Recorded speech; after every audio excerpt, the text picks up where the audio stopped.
नमस्कार। मैं doctor Krishna Mishra, associate professor zoology, सम्राट पृथ्वीराज चौहान राजकीय महाविद्यालय अजमेर। आज के हमारे इस प्रेजेंटेशन में हम फीमेल रिप्रोडक्टिव सिस्टम के बारे में बात करेंगे। फीमेल रिप्रोडक्टिव सिस्टम,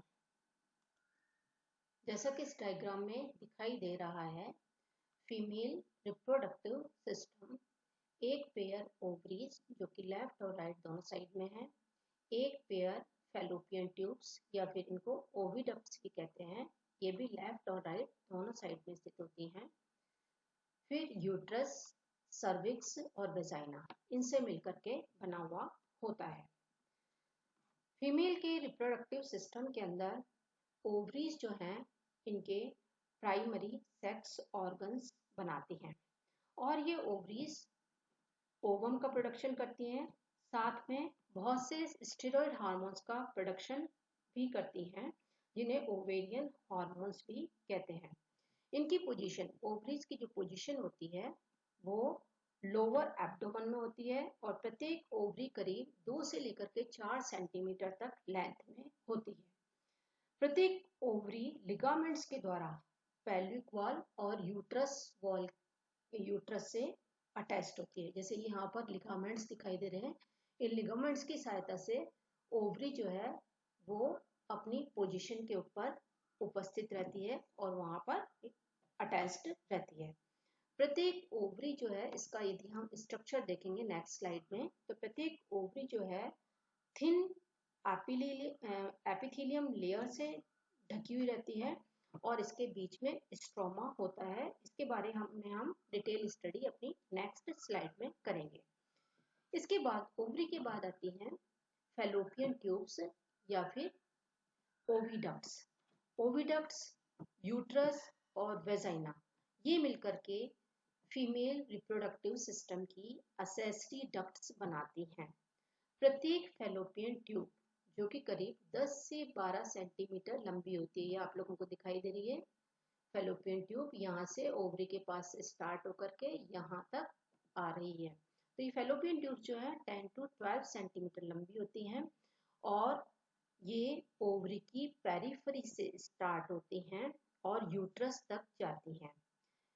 इनमें से जो पार्ट ओवरी के बिल्कुल पास होता है, इस पार्ट को अपन बोलते हैं infundibulum. This part of this fallopian tube, it is known as infundibulum. Infundibulum के बाद वाला जो पोर्शन होता है, थोड़ा थिक पोर्शन, ये कहलाता है एम्प्यूला। और इसके बाद जो पतली ट्यूब जो कि जाकर के यूट्रस से अटैच्ड होती है, ये कहलाती है इस्थमस। इसके इनफंडिबुलम जो पोर्शन है, इनफंडिबुलम पोर्शन जो है, इसकी जो डिस्टल एंड होता है उसके ऊपर फिंगर लाइक प्रोजेक्शंस दिखाई देते हैं और ये फिंगर लाइक प्रोजेक्शन जो है इनको अपन बोलते हैं फिम्ब्री। इन फिम्ब्रीज का काम क्या होता है? ये फिम्ब्रीज जो है वो ओव्यूलेशन के बाद ओवरी से ओवम को कलेक्ट करने का काम करते हैं। इसके बाद हम आते हैं यहाँ पर यूट्रस पर। यूट्रस एक सिंगल लार्ज पोर्शन होता है, स्ट्रक्चर होता है, जिसको वॉम्ब भी कहा जाता है और ये एक इन्वर्टेड पियर के समान इसका स्ट्रक्चर होता है। यूट्रस भी लिगामेंट्स के द्वारा पेल्विस वॉल से अटैच्ड होता है और यह आगे जाकर के एक नैरो सर्विक्स के द्वारा वेजाइना में खुलता है।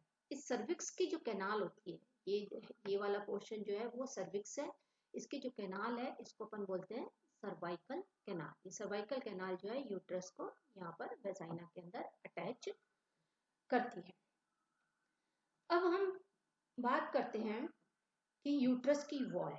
यूट्रस जो है, इसकी वॉल जो है वो 3 लेयर्स की बनी होती है। टिश्यूज के 3 लेयर्स इसके अंदर दिखाई देते हैं, ये यहाँ पर आपको दिखाई दे रही हैं।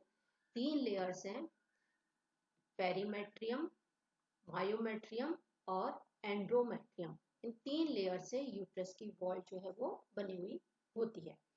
इसमें से जो एक्सटर्नल मोस्ट पेरीमेट्रियम है वो थिन मेम्ब्रेनस होती है, बिल्कुल पतली होती है और मेम्ब्रेनस होती है, ये वाली जो पेरीमेट्रियम होते हैं। इसके बाद में जो बीच वाली आती है मायोमेट्रियम, ये काफी थिक होती है और स्मूथ मसल से मिलकर के बनी हुई होती है। सबसे इंटीरियर जो सबसे अंदर वाली जो वॉल होती है यूट्रस की, ये वॉल जो है वो ग्लैंडुलर लेयर्स की बनी हुई होती है। इसे हम एंडोमेट्रियम कहते हैं। इस एंडोमेट्रियम में ही यूट्रस की जो एंडोमेट्रियम वॉल है, इसके अंदर ही साइक्लिक चेंजेस होते हैं मेनिस्ट्रल साइकिल के दौरान, और यह इसमें चेंजेस जो हैं वो क्लियरली दिखाई देते हैं। तो ये था पूरा रिप्रोडक्टिव सिस्टम फीमेल के बारे में। एक बार फिर रिवाइज कर लेते हैं। एक पेयर इसके अंदर ओवरीज होती हैं, उसके बाद एक पेयर फैलोपियन ट्यूब्स होती हैं। फैलोपियन ट्यूब्स जो हैं वो आगे जा करके यूट्रस से जुड़ती हैं, और यूट्रस जो है वो सर्विक्स की सर्वाइकल कैनाल के द्वारा जो है वेजाइना से जुड़ता है। अब हम नेक्स्ट जो है आते हैं ओवरी के डिटेल स्ट्रक्चर पर।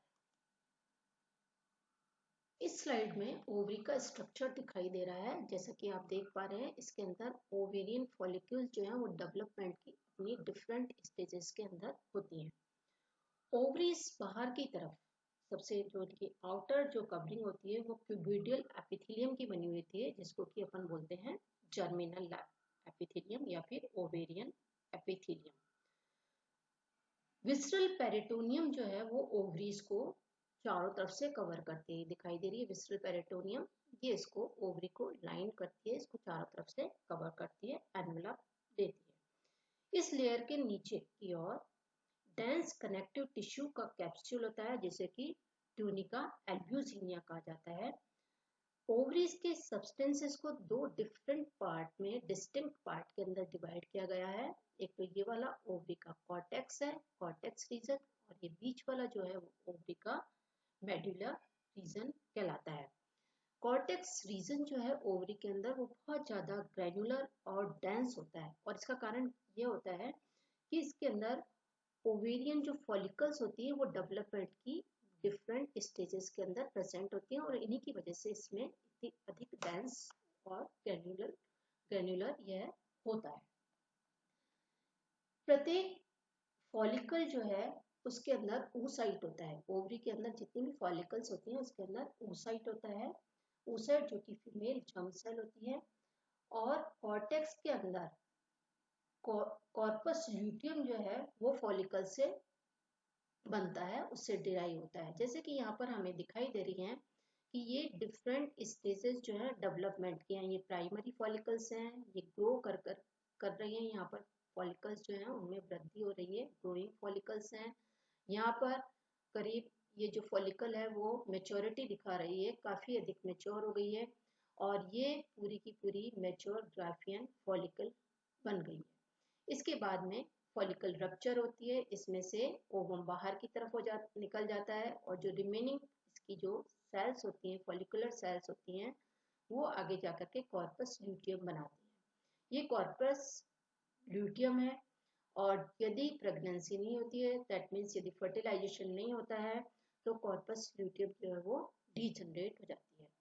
तो ये कंप्लीट है ओवरी का स्ट्रक्चर। नेक्स्ट हमारा जो लेक्चर होगा उसमें इस लेक्चर के कंटिन्यूएशन में ही जो नेक्स्ट हमारा लेक्चर होगा वो ओवेरियन साइकिल के बारे में होगा।